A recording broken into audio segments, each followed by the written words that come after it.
All right, so I'm Scott Taylor, field sales representative for DEKALB Delta Pine here in the upper Gulf Coast of Texas. I'm with Dr. Greg Steele, who is a technology development representative with our crop protection business. Dr. Luke Pruter is a technology development representative with our seed and traits business, and with Scott Stanislav, who is our technical agronomist for South Texas, which includes this upper Gulf Coast. We're standing in front of a grain sorghum or milo fact trial. This test plot here has a lot of our commercial hybrids that we currently plant here in the upper Gulf Coast, along with several experimental products that we're testing for the first time in a commercial setting. So there's a lot of exciting things to see here, and but I wanted to bring you guys in and have a conversation about the year, the agronomics that we've noticed with grain sorghum. You know, Scott, we didn't get planted as timely as we'd like to because the corn planting was delayed due to the freeze. Milo planting was delayed, you know, just because it was coming in behind corn. So the stage of the crop is probably not where we have seen it, you know, maybe in the years past, like last year, we were a little further along, colored up. But this milo is still looking pretty good. What type of issues have we seen, Scott? Disease has been an issue in corn. It's also become a bit of an issue with sorghum downy mildew here in the upper Gulf Coast. Absolutely, and you know, I think this year with some of the weather we had early on this sorghum crop, some of the cooler temperatures, and in some areas where we did get some rainfall and things like that, we did see some sorghum downy mildew pop up. You know, hadn't seen anything that would potentially be yield robbing or yield limiting from the standpoint of percentages of the field that was infected, but we did get a few phone calls on sorghum downy mildew and went and took a look at some of that. Is there anything that we could do for sorghum downy mildew once it's observed in the field? Unfortunately, no. I mean, really the only thing we can do or a grower can do if they have a field that historically has some sorghum downy mildew in it is obviously take note of that. We do have some hybrids that we'll talk about that do have race 3 and 6 sorghum downy mildew resistance in them. And unfortunately, with some of the seed treatments being resistant to it and things like that, the only way we can really battle that is by planting a resistant hybrid into those acres that warrant that. So resistance, planting genetics with resistance built in is the only way to handle or control sorghum downy mildew? Yes. Okay. So as we move on into the year now, and we're going through the coloring up of this grain crop, Luke, we still haven't seen a lot of aphids, but what can we expect with the sugarcane aphid in milo from your past experience? Sure. So one thing you want to do is definitely check on these because they're major robbers of yield. And so when you get out into the field, you're going to want to look for honeydew, which has a glisten to it. It's just kind of going to look like the leaves have a wet sheen to them. And then you're going to look for black mold, black sooty mold. And these are the telltale signs of aphids. Usually when that's happening, you're probably getting into trouble. So you want to find them before that. What I do is go out into the field in 4 different places and take a leaf from the bottom of the plant and take a leaf from the top of the plant, flip them over, see how many aphids you have, do that 5 more times, and then if you have, by the end, 50 aphids per leaf, then that could trigger a spray. And it's kind of dependent on how much you can scout, like with other things. If you're only scouting once a week and you find 50 aphids per leaf, then that is a good time to spray. If you can be out in the field more than that, you might want to also be looking for beneficials such as ladybugs, syrphid flies, kind of look like little slugs on the bottom of the leaf.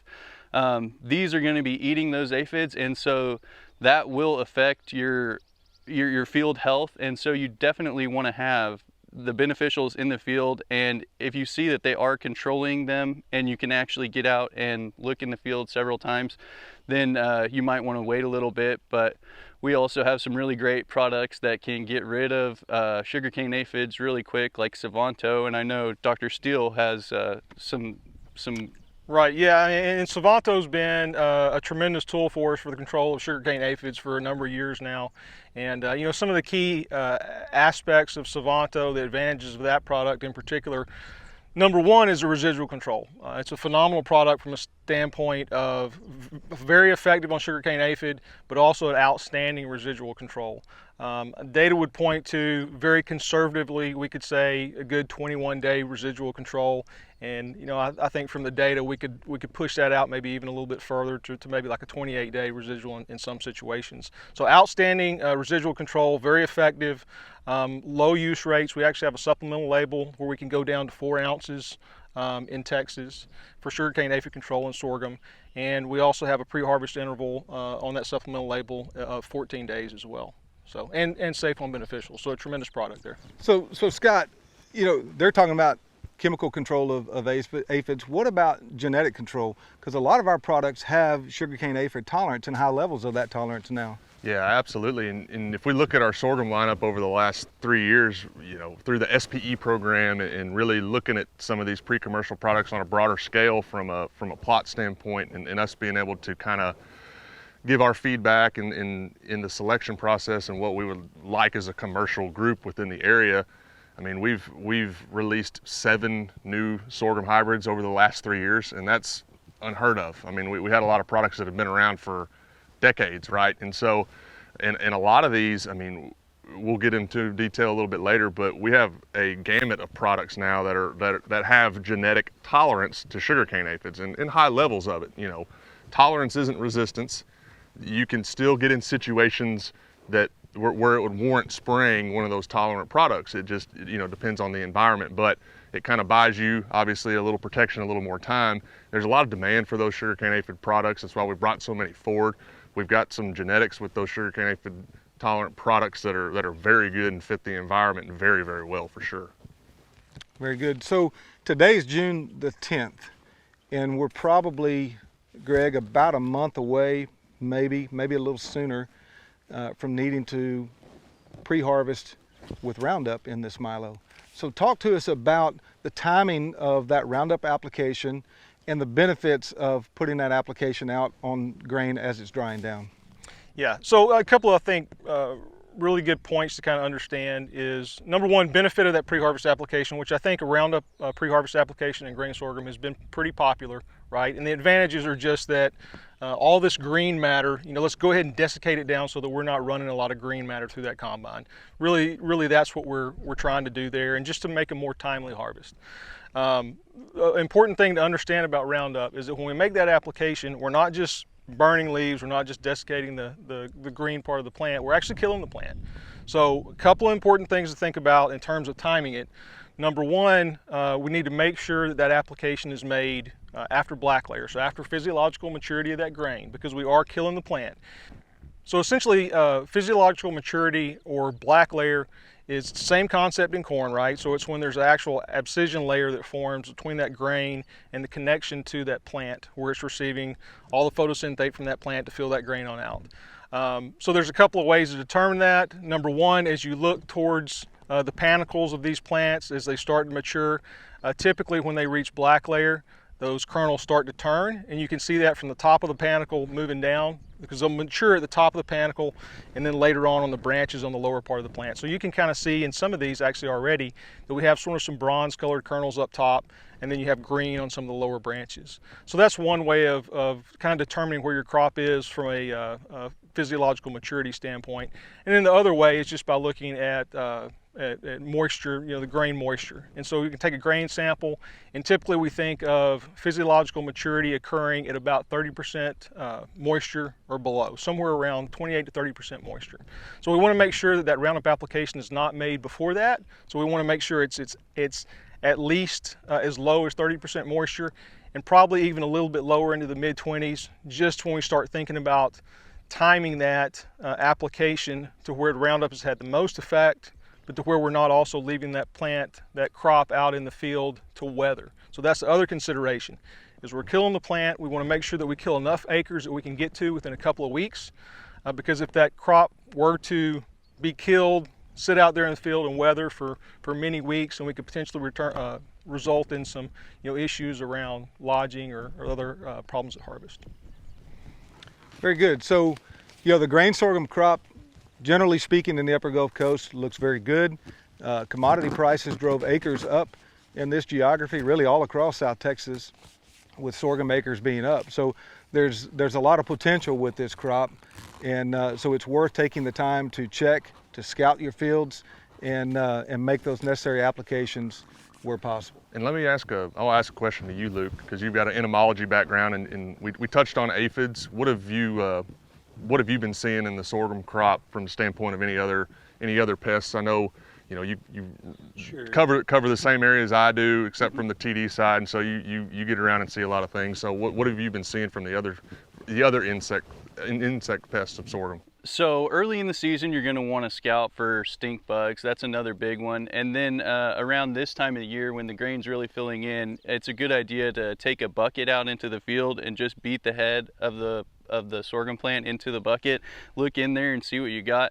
A lot of times that's the best way to figure out if you have headworms and you need to do a headworm spray.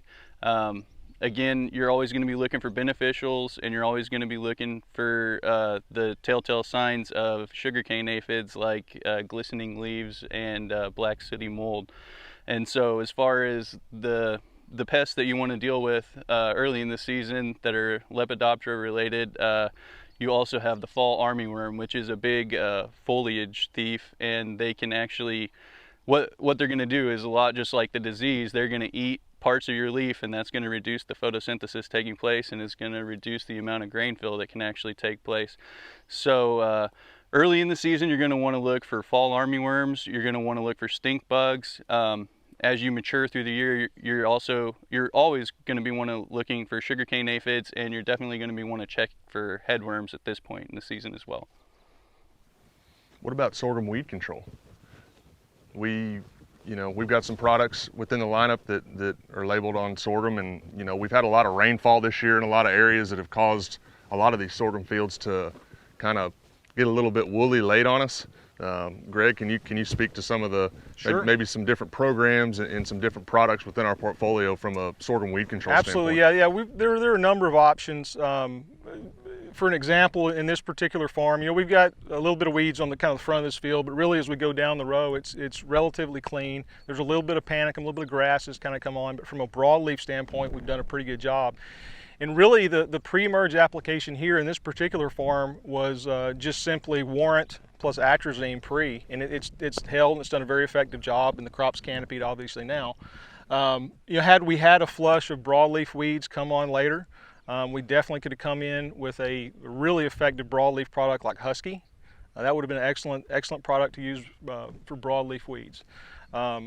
Also pre-emerge, I'd mentioned this product. One that's been around for a number of years. It's a product that's been around for a while in corn. We don't use it here as much in corn, but it's a highly effective product, and that's a premix of atrazine and a different type of encapsulation of acetochlor in a product called Degree Extra. And this is a product that's been used in the Midwest for a number of years in corn, but it has a label for grain sorghum. And growers that have used Degree Extra in grain sorghum in Texas have been, very pleased with the performance of that product. So that would be another product really, possibly over the warrant atrazine premix, another option there in a single product. All right, guys, thank you for that conversation. Look, the Bayer portfolio is very broad when it comes to grain sorghum, from genetics to chemical weed control to now Savanto with sugarcane aphids. There's a lot to offer in grain sorghum, and it's become a very important crop in our rotation here in the Upper Gulf Coast.